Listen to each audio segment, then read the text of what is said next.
इस हफ्ते सोने और चांदी की कीमतों में उछाल। इस हफ्ते सोने और चांदी की कीमतों में जबरदस्त तेजी देखी गई।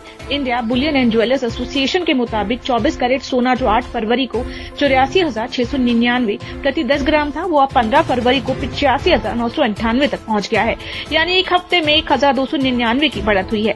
इसी तरह चांदी की कीमत में भी बड़ा उछाल देखा गया। ये 95,391 प्रति किलो से 97,953 तक पहुंच गई, यानी 2,562 की वृद्धि हुई। विशेषज्ञों का मानना है कि अंतर्राष्ट्रीय बाजार में सोने और चांदी की बढ़ती मांग और डॉलर में कमजोरी के चलते कीमतों में तेजी आई है। नए इनकम टैक्स बिल के लिए 31 सदस्यीय समिति गठित।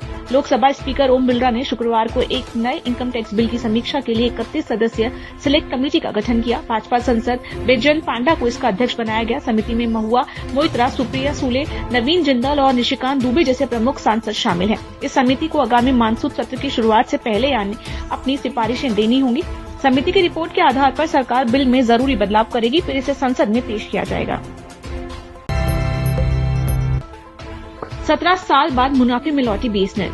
सरकारी टेलीकॉम कंपनी भारत संचार निगम लिमिटेड को वित्त वर्ष 2024-25 की तीसरी तिमाही में 262 करोड़ रुपए का मुनाफा हुआ। ये मुनाफा 17 साल बाद आया है, क्योंकि कंपनी आखिरी बार 2007 में किसी तिमाही में मुनाफे में थी। केंद्रीय मंत्री ज्योतिरादित्य सिंधिया ने इस उपलब्धि की जानकारी दी और बताया कि बीएसएनएल की मोबिलिटी सर्विस का revenue 15%, fibre to the home revenue 18% और लीज लाइन सर्विस रेवेन्यू 14% बढ़ा है। सिंधिया ने कहा कि सरकार की सुधार नीतियों और 4G रोल आउट योजनाओं के कारण ये सफलता संभव हो पाई है। अगले कुछ वर्षों में बीएसएनएल 5G सेवाओं की शुरुआत भी कर सकती है। जियो हॉटस्टार ओटीटी प्लेटफॉर्म का नया चेहरा। जियो स्टार ने अपने नए ओटीटी प्लेटफॉर्म जियो हॉटस्टार की लॉन्चिंग की है। ये प्लेटफॉर्म जियो सिनेमा और डिज्नी प्लस हॉटस्टार के मर्जर से बना है। अब दर्शक दोनों ही प्लेटफॉर्म्स के कंटेंट एक ही जगह पर देख सकेंगे। इस प्लेटफॉर्म पर वेब सीरीज, फिल्में, लाइव स्पोर्ट्स और बच्चों के शोज के लिए कई कैटेगरीज पेश की गई हैं। जियो हॉटस्टार ने 3 महीने और 1 साल की सब्सक्रिप्शन योजनाएं भी लॉन्च की है, जिनमें किफायती प्लान की सुविधा दी गई है।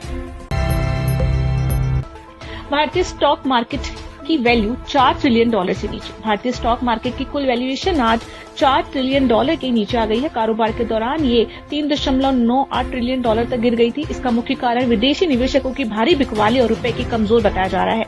हालांकि दिन के अंत में बाजार में रिकवरी देखी गई और ये फिर से $4 ट्रिलियन के स्तर को पार कर गया। बता दें कि दिसंबर 2023 में ये $5.14 ट्रिलियन के ऑल टाइम हाई पर था। विशेषज्ञों का कहना है कि वैश्विक आर्थिक अनिश्चितता और अमेरिकी बॉन्ड यील्ड में बढ़ोतरी का असर भारतीय बाजार पर भी पड़ा।